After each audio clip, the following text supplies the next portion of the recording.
El peso de las ideas.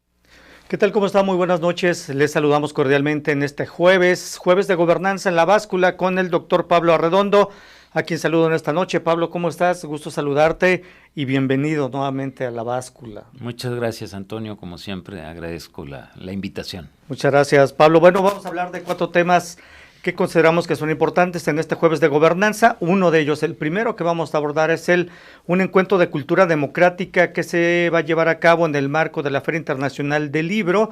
Este es el 15º Encuentro Internacional sobre Cultura Democrática denominado Tensiones de la Modernidad Democrática. Este encuentro que organiza el Instituto de Investigaciones en Innovación y Gobernanza, que coordina, que dirige aquí el doctor Pablo Arredondo. Y bueno, esto se va a llevar a cabo los días 1 y 2 de diciembre en este marco, insisto, de la FIL, y este será un espacio en el que diversos actores políticos, académicos y ciudadanos reflexionarán y harán propuestas desde el ámbito de su competencia orientadas a fortalecer la cultura democrática. Y Pablo, pues platícanos de este encuentro, Cultura Democrática en la FIL, el 15º encuentro. Claro, bueno, antes que nada, muchísimas gracias por darnos la oportunidad de dar a conocer esta actividad que se lleva dentro del marco de una gran cantidad de actividades que se realizan en la Feria Internacional del Libro. Este va a ser el 15 encuentro, el 15º encuentro de cultura democrática, que desde sus inicios organiza el Instituto de Investigaciones en Innovación y Gobernanza de la Universidad de Guadalajara, y cuya pretensión ha sido desde un inicio, y sigue siendo, hacer una serie de análisis y de reflexiones en torno a los dilemas, digamos, que confronta y enfrenta la democracia en el mundo contemporáneo, ¿no? Y para eso, bueno, siempre son convocados a algunos muy importantes, connotados investigadores, pensadores del mundo de la politología en términos considerados en términos amplios, ¿no? De la politología, de todo lo que tiene que ver con el poder y con la política y con la democracia, obviamente. Este año el tema se concentra en algo que hemos llamado las tensiones de la modernidad democrática. Y las tensiones son muchas, son múltiples, te podrás imaginar, las vivimos todos los días, por cierto, y las vivimos a niveles locales y a niveles globales. Eso es lo más interesante, porque la democracia, si bien se ha constituido como el sistema político más anhelado, como dijo alguna vez un gran político inglés, dijo el menos peor de los sistemas políticos. ¿Por qué? Bueno, porque supone una serie de valores y de estructuras que estarían favoreciendo al individuo en última instancia. Pero hay de democracias a democracias. La democracia que se imaginó hace 200 años en la Revolución Francesa o en la Revolución Inglesa o en la Revolución Americana es muy distinta a las democracias contemporáneas. Los actores que tomaban parte en esas incipientes democracias no son los actores que actualmente tienen que ver con el funcionamiento de la democracia. Las ciudadanías no son las mismas tampoco, ¿no? Los factores de poder son múltiples. Entonces, estamos inmersos en un sistema, en un mundo en donde la democracia es la bandera de la gran mayoría, no digo de todos, porque no todo el mundo se declara demócrata, pero de la gran mayoría de los sistemas políticos en el mundo, sobre todo en el mundo occidental. Y en donde estos sistemas democráticos están poniéndose en entredicho permanentemente. En entredicho no por los enemigos declarados naturalmente del sistema, sino por quienes se dicen a veces demócratas o quienes se dicen parte del sistema democrático. Entonces estamos inmersos en estas tensiones permanentes. El Estado es un actor central de la democracia, el Estado democrático, ¿no? El Estado que resulta de la participación y de la representatividad de los ciudadanos. Y sin embargo ese Estado cada día está más en entredicho. Por múltiples razones, porque el Estado no cumple a veces con las funciones básicas que tiene que cumplir. Pongamos el caso, la función de seguridad. Seguridad es una de las funciones elementales de cualquier Estado. que se jacte de serlo. Si el Estado no cumple con eso, ¿sí? Entonces está en entredicho. El Estado, sobre todo este modelo de Estado que en un momento dado se derivó del Estado liberal, pero que se conformó como un Estado más de orientación social, que podríamos llamar el Estado benefactor, y que sobre todo tuvo su auge en la posguerra del siglo XX, entre los años 30, 40 y los años 70, 80. Está en crisis, se puso en entredicho también, porque dejó de cumplir una serie de, digamos, de responsabilidades que tenía en su mano, ¿no? Que tienen que ver sobre todo con el bienestar de la población. Cuando vemos democracias como la nuestra, por ejemplo, en donde la pobreza se multiplica, entonces la pregunta es, ¿y en dónde está el papel del Estado benefactor? Y como esto tenemos muchas y muchas cosas, ¿no? Poderes fácticos, que se les llaman así, poderes de facto, que han crecido con los años y que se han convertido en verdaderos poderes que le imponen las condiciones al Estado y no al revés. Un caso concreto es el crimen organizado. El crimen organizado en el mundo ahora impone condiciones, ¿no? Entonces estamos viendo una serie de tensiones que atraviesan. El Estado no tiene la capacidad de dirigir la economía como tal, tiene que de alguna manera sobrevivir con la economía, pero las crisis económicas ponen en entredicho el mismo Estado, ¿no? La crisis fiscal del Estado, la incapacidad del Estado para recabar fondos o para manejarlos debidamente. Porque entre otras cosas, bueno, las prácticas de corrupción se han multiplicado en todo el mundo, en unos lugares más que en otros, tú lo sabes bien, sí. Y entonces estamos metidos en una serie de entredichos. Y esa es parte de lo que en esta ocasión el encuentro pretende analizar, ¿no? Sí. La situación de las democracias. Y veo el programa, Pablo, de este Encuentro Internacional sobre Cultura Democrática, y habrá 3 conferencias pues magistrales, ¿no? La primera de ellas es ¿por qué fallan las democracias y cómo pueden tener éxito?, de John Dunne. John Dunne, él es investigador emérito de teoría política en el King College en Cambridge, y bueno, hablará sobre este tema. Se me hace muy interesante esto sobre todo, y luego está una conferencia magistral también, México, la transición fallida, de John Mill Ackerman, de la Universidad Nacional Autónoma de México. Vas a ser tu comentarista en esta conferencia magistral.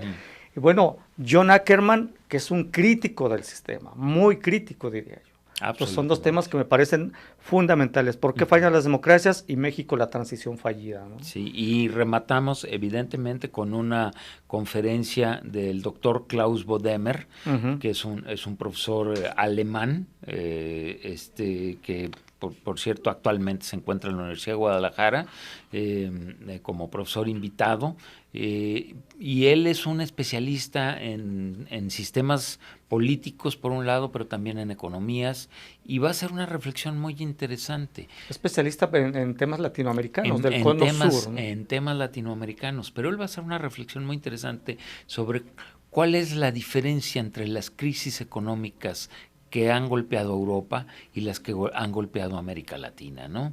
Y cómo es que, quién tendría que aprender de quién a partir de estas crisis económicas, ¿no? Y lo va a comentar un muy connotado académico de nuestra universidad, que es el doctor Enrique Valencia. ¿Sí? Así es. Y bueno, el doctor Klaus Bodemer es de la Universidad de Hamburgo. Y luego también pues habrá la presentación de un libro, Obras 4, Política y Subjetividad, de Norbert Lechner, de la Flaxo México y del Fondo de Cultura Económica, ¿no? Sí, Norbert Lechner fue un importantísimo politólogo, pensador chileno, que dejó una extensa obra, y en esta ocasión se presenta el tercer libro de esa obra, de esas obras completas, que están de alguna manera editadas por el Fondo de Cultura Económica y por la Flaxo, la Facultad Latinoamericana de Ciencias Sociales, ¿no?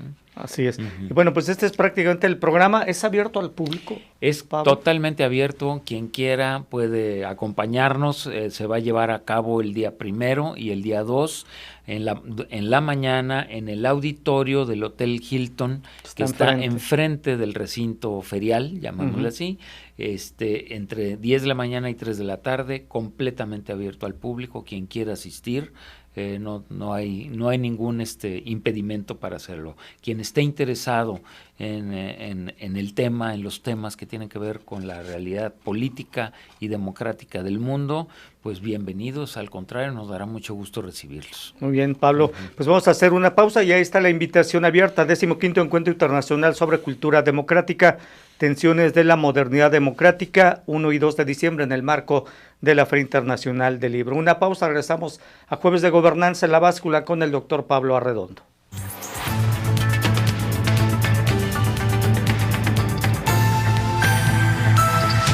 Continuamos en este Jueves de Gobernanza con el doctor Pablo Arredondo en la Báscula. El segundo tema del día de hoy, de esta noche, es uno relacionado con el Partido Verde Ecologista de México y sus prerrogativas. Resulta que el Partido Verde Ecologista de México contrató el 22 de mayo un crédito de 100 millones de pesos con Banca Multiva. El documento fue firmado por Arturo Escobar, entonces dirigente nacional y hoy subsecretario de Gobernación, así como por Jorge Legorreta, Diego Guerrero y Francisco Agúndiz, integrantes del Comité Ejecutivo Nacional de este partido, e incluye un pagaré firmado por Escobar el 9 de junio, donde se establece que su crédito empezará a pagarse a finales de junio del 2016 y concluirá 3 años después. El tema es que el Partido Verde dejó en garantía las prerrogativas a las que tendrá derecho para el próximo año, y bueno, esto es... la ley en materia electoral pues no lo contempla, está prohibido precisamente que un partido contrate créditos dejando en garantía las prerrogativas, y para hacerlo debe tener precisamente una carta del Instituto Nacional Electoral en el que autoriza hacer esto. El Partido Verde no pidió la autorización, y ahora pues el INE está iniciando una investigación y hay otra vez quienes ya están pidiendo reiteradamente la pérdida del registro de este Partido Verde, que parece que bueno, no tiene remedio y no tiene vergüenza, Pablo. Bueno, tú ya lo resumiste muy bien, con toda franqueza. Yo no acabo de entender cómo es posible que lleguemos a estos niveles de cinismo político. ¿Ves cuando hablamos de las tensiones democráticas, cómo se reflejan, cómo se reflejan en todas estas cuestiones? Es decir, cómo la gente puede creer en un sistema de partidos políticos, que un sistema de partidos políticos es fundamental, es la base de una democracia, por lo menos una democracia como la conocemos en el occidente. ¿Cómo se puede creer cuando los partidos políticos o ciertos partidos políticos actúan de la forma en que actúan? Es decir, el Partido Verde ha estado jugando con fuego desde hace meses, por no decir años, y al parecer no le importa, al parecer se ríe un poco de la opinión pública, se ríe de la autoridad, y estira la cuerda hasta llegar al máximo, ¿no? Uno podría decir, bueno, ¿y qué tiene de malo que pidan 100 millones de pesos de crédito, verdad? Bueno, primero... Si va a tener más en prerrogativa. Primero, ¿no? Hay que entender que tuvo multas por más de 500 millones de pesos. Así es. En el último año. 597. Derivado de las faltas que cometió en los procesos electorales, entre otras cosas. Entonces, un partido que se dedicó a violar la ley durante meses, a través de acciones pues que eran contrarias al espíritu y a la letra de la ley. Y sin embargo, después de haber sido multado, o al tiempo en que era multado, por 500 millones de pesos, genera una actitud de esta naturaleza, ¿no? Toma una decisión de esta naturaleza, irse a un banco privado a solicitar un crédito de 100 millones de pesos y poner como garantía, es que eso es lo más ridículo, más irrisorio y lo más triste de toda esta historia, poner como garantía, ¿sí?, el presupuesto que le van a otorgar como partido político, las prebendas que va a tener como partido político. Es decir, no puso como garantía las propiedades inmobiliarias de los jefes que manejan estos del Niño Verde, por del ejemplo. Niño Verde y de todo un sector de dirigentes del Partido Verde que son muy ricos, por cierto, muy ricos, y que han explotado el partido como un negocio privado. Y entonces no fueron a pedir dinero y a poner en garantía sus bienes, fueron a pedir dinero a un banco privado y a poner en garantía el recurso público, es decir, el dinero que todos los ciudadanos aportamos para que ese partido pueda sobrevivir, ¿no? Eso es lo que a cualquiera debería dejar así como, ¿cómo es posible que nos demos estos lujos en este país, ¿no? Sí. Y ahí yo concuerdo con todas las voces que se alzan y dicen, este partido no tiene ninguna razón de ser, viola la ley, utiliza o maneja el dinero público a su antojo, hace lo que se le da la gana, se ríe de la ciudadanía y ahí está. Sí, y además resulta que en el contrato que se firmó con esta banca multiva, el partido, entre las cláusulas, el contrato establece que debe mantener abierta su cuenta oficial, ¿no? No perder el registro ante el INE, no fusionarse con ningún otro instituto político y no contratar más deuda con ningún otro banco. Y de acuerdo con el contrato, para sustentar su solvencia, el Verde presentó al banco un documento con estados financieros al 31 de diciembre del 2013. Sí, cuando todavía no le ponían 500 millones de multa. Exactamente. Sí, cuando todavía no estaba en entredicho su... O sea, se puede decir, bueno, que aparentemente al banco le entregó información falseada, ¿no? Porque no le habían impuesto la multa, dijo, veas que aquí están mis estados financieros, son sanos, pero todavía no presentó documentación de las multas que le había impuesto el Instituto Nacional Electoral. No, y la otra, yo creo que en esto el Instituto Nacional Electoral está en un verdadero dilema, va a tener que hacer una investigación muy seria y va a tener que deslindar responsabilidades claras. El INE, que de por sí ha perdido credibilidad, por desgracia, va a tener que actuar con mucha seriedad frente a esta situación, porque si permite que un partido que está sancionado por 500 millones de pesos y está poniendo a su registro también como garantía de 100 millones de pesos que está pidiendo, eso ni siquiera está en las manos del partido. Eso está en las manos del Instituto Nacional Electoral, claro, que es el que tendrá que decidir si ese partido puede o no puede sostener su registro. ¿Qué pasa si mañana pierde el registro? No, pero es lo que te iba a comentar. O sea, el Partido Verde firma este contrato dando por hecho que va a mantener el registro, que lo va a seguir manteniendo, pese a las innumerables violaciones a la legislación. Claro. ¿No? Ahora, no tenemos que perder de vista una cosa, nos guste o no nos guste, pero no tenemos que perder una. El Partido Verde ha podido hacer lo que ha hecho porque ha tenido un gran aliado, y ese gran aliado es el partido del gobierno.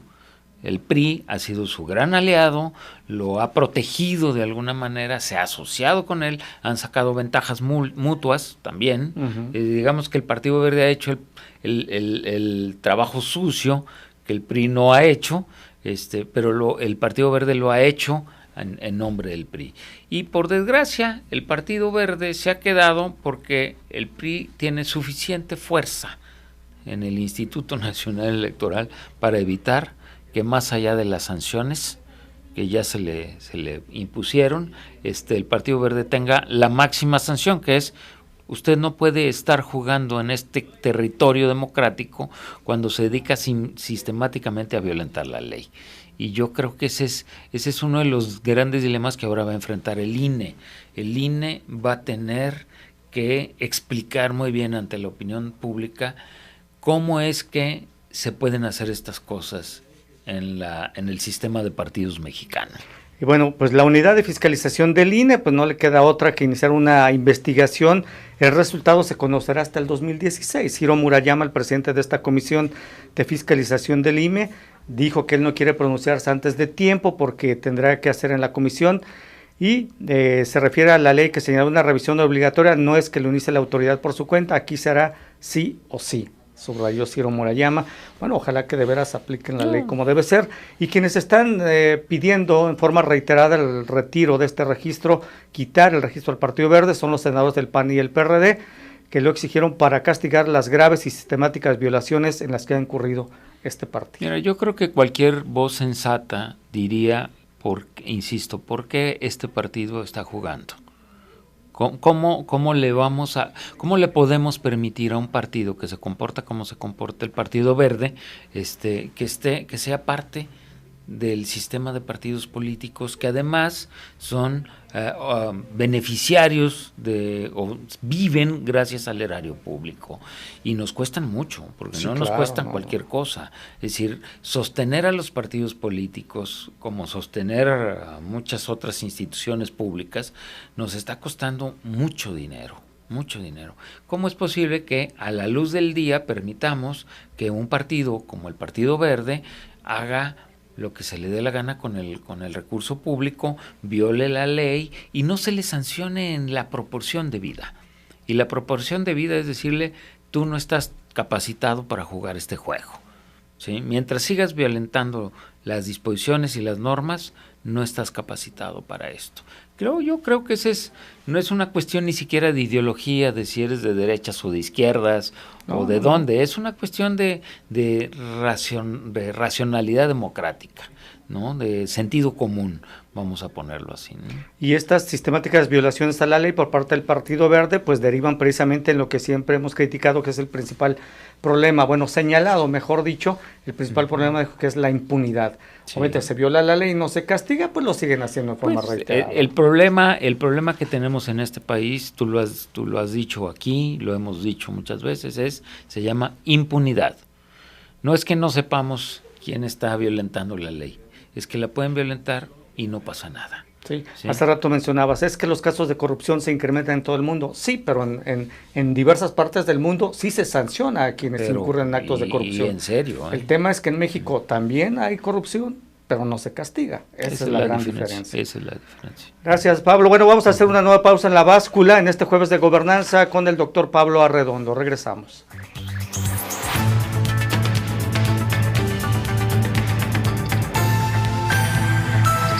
La Báscula, el peso de las ideas. Bueno, continuamos en este jueves de gobernanza en La Báscula con el doctor Pablo Arredondo. El tercer tema de esta noche es que Joaquín El Chapo Guzmán y Carlos Slim Helu son los dos únicos mexicanos que están ubicados entre las 50 personas más poderosas del mundo, de acuerdo a una publicación de Business Insider y que fue replicada por el periódico The Independent, que puso a la cabeza de este listado al presidente de Estados Unidos, Barack Obama. El líder del cártel de Sinaloa, el único delincuente del estado, por cierto, el único narcotraficante o miembro de la delincuencia organizada que aparece en esta lista, se sitúa en el número 48 de este ranking, pues es el más rico y el más notorio capo en el planeta, destaca el periódico The Independent, obviamente basado en este documento de Business Insider. Pablo, ¿qué te dice a ti esto? Yo tengo una apreciación que, la voy a comentar contigo más adelante y te lo voy a preguntar a ti, por supuesto. Sí, ya estamos acostumbrados, o más medianamente acostumbrados a escuchar los rankings de algunas grandes publicaciones como Forbes, como en este caso Business Insider y como otros, que establecen, digamos, que ponderan la medida en que ciertos personajes son importantes, ¿no? Algunos son influyentes, otros son muy ricos y otros son muy poderosos y otros son muy jóvenes y otros son muy viejos, en fin. A final de cuentas es esta cultura del ranking que tiene su sentido, su significado. Llama la atención, como lo comentábamos ya, pero llama la atención que el único personaje miembro del crimen que aparece en esta lista de los 50 más poderosos, hay que hacer la acotación aquí, ¿no? Es decir, no son los más ricos del mundo, sino los más poderosos. Claro, hay una combinación, en muchos casos, de fortunas con poder. Pero no quiere decir que los hombres más poderosos sean los más ricos. El ejemplo está claro, los tres primeros personajes que pone esta publicación son, en primer lugar, Barack Obama, en segundo lugar, la cabeza de la política china, ¿sí? Xi Jinping, y en tercer lugar, Vladimir Putin. Y en cuarto lugar, no olvidemos, ¿sí? Está Angela Merkel. Ninguno de los cuatro puede jactarse de ser los personajes más ricos, ni siquiera de su país, ¿no? O de su entorno. Pero sí son los más poderosos. Y sin embargo hay otros personajes en esta lista que resulta verdaderamente interesante, que son empresarios. Muchos de ellos, debo decirlo, son empresarios vinculados a lo que yo llamo el mundo mediático. El mundo mediático tiene que ver evidentemente con el mundo de los medios tradicionales de comunicación, pero también con todas las industrias y las empresas de las nuevas tecnologías, ¿no? Con quienes generan, qué sé yo, sistemas operativos, con la IBM, con Microsoft, con todas estas grandes corporaciones. Están también los chicos exitosos de las redes sociales, de Facebook, de Google, de Twitter, de todo esto. Ahí están metidos entre los 50 personajes más poderosos del mundo. No es, se dice fácil, ¿no? No. Curiosamente son pocos las cabezas de empresas, de bancos o de empresas de otra naturaleza. Por ejemplo, de las petroleras, por poner un ejemplo. Sí los hay algunos, pero son pocos. Son menos que los que están vinculados a la economía mediática, llamémosle así en términos generales, ¿no? Hay gente del espectáculo también, ¿no? Yo no soy un conocedor del mundo del espectáculo. Bueno, están los cantantes Jay-Z y Beyoncé, espero pronunciarlo bien, ¿no? Sí, Beyoncé o Beyoncé, yo no sé, pero ahí están, ¿no? Son parte de este grupo selectísimo. Está esta presentadora de la televisión norteamericana, estadounidense, que también es muy muy famosa. Está el Papa Francisco. Está el mismo Papa Francisco, que no puede jactarse, aunque el Vaticano es muy rico, no puede jactarse de ser el hombre más rico del mundo. Y, en fin, es una lista muy interesante. Ahora, en esta lista están dos mexicanos, eso es lo que tú acabas de decir, es que es muy interesante. Carlos Slim, de quien ya estamos acostumbrados a escuchar. Está en todos los rankings. Que está en todos los rankings. A veces es el primero, a veces el segundo, a veces el 15, pero ahí está. Y Joaquín El Chapo Guzmán, que en alguna ocasión apareció en la lista de Forbes, llamó la atención en el mundo, luego desapareció porque además fue capturado, en fin, y ahora vuelve a aparecer. Yo sé que tú piensas que es una apología del crimen. Es que eso te iba a ver. ¿Por qué Forbes primero lo saca como uno de los más ricos del mundo, ¿no? A El Chapo Guzmán. Luego ahora está Business Insider, lo considera uno de los más poderosos. En el lugar 48, pero de los 50 más poderosos del mundo. Sí. Me parece que esto es hacer apología del delito, porque destacar a una persona que se dedica al crimen, a la delincuencia, lo ubican entre personas destacadas en muchos ámbitos, el político, el religioso, el empresarial, el innovador de los chicos de Facebook y Twitter y todo eso, de Google. Entonces, ¿por qué ponerlo a ese nivel? O sea, me parece que alguien que esté influenciado por la cultura del narcotráfico y ve ubicado al Chapo en esas posiciones va a decir, no, pues yo también quiero ser como el Chapo. Mira, yo estoy en desacuerdo contigo, por fortuna. Aquí podemos estar en desacuerdo. Claro. No, yo creo que, bueno, hay que reconocer una realidad. El crimen organizado deja muchas ganancias, nos guste o no, y es parte de su fortaleza. Cuando la misma revista nos menciona que el Chapo pudo haber pagado 50 millones, no de pesos, de dólares. De dólares por su fuga reciente. Por su fuga. O sea, ¿quién tiene 50 millones de dólares para sobornar a quien se le dé la gana y poder generar lo que generó el túnel y todo lo demás y toda la logística de su fuga? ¿Quién tiene esa posibilidad? Bueno, pues solamente personajes con muchísima fortuna. Y el crimen ha dejado. Pero yo lo que diría es, bueno, esto también es el resultado de una política que nos deja ver claramente que los criminales se enriquecen porque mientras las estrategias para combatir el crimen sean las que son, pues vamos a seguir permitiendo que exista este tipo de personas. Claro, el Chapo es el único, digamos, de los grandes criminales que aparecen ahí. No es el único gran criminal, hay muchos grandes criminales. Ahora, es el único criminal de esta magnitud que puede estar en esta lista. No puede haber un líder de la mafia rusa, de la mafia italiana, por ejemplo, que supere al Chapo en muchas cosas. ¿Y por qué no los ubican a ellos? Mira, ¿Por qué nada más al Chapo? Pudiera ser, pero creo que hay un factor que explica esto. Los miembros de la mafia rusa y de la mafia italiana, aunque ya el mundo es global y muy pequeño, no están ubicados junto al mercado más grande de consumo de drogas que hay en el mundo.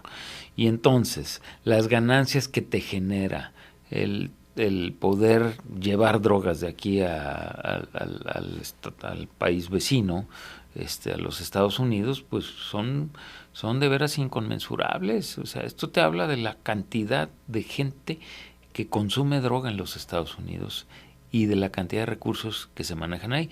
Claro, como siempre, uno tendría que preguntarse, ¿por qué los grandes capos están de este lado y no de aquel lado? Eso sí. Y ahí yo estoy convencido de que hay una muy fuerte y muy seria hipocresía política estadounidense que hace sentir que los villanos, los malosos, están al lado sur de la frontera y al lado norte pues están las pobres víctimas del tráfico de drogas, ¿no? Cuando allá están grandes capos que manejan todo esto, sinceramente, ¿no? Efectivamente, así debe ser. Bueno, vamos a hacer una nueva pausa en La Báscula en este Jueves de Gobernanza con el doctor Pablo Arredondo. Regresamos con más.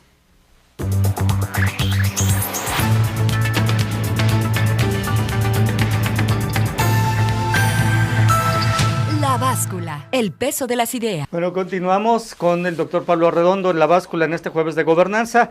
El último tema de esta noche es que hay una encuesta reciente del Gabinete de Comunicación Estratégica, de hecho se realizó el pasado martes apenas, y relacionada con los atentados del Estado Islámico en París del viernes pasado, y que también tiene que ver con la situación de Siria, los refugiados sirios y el terrorismo.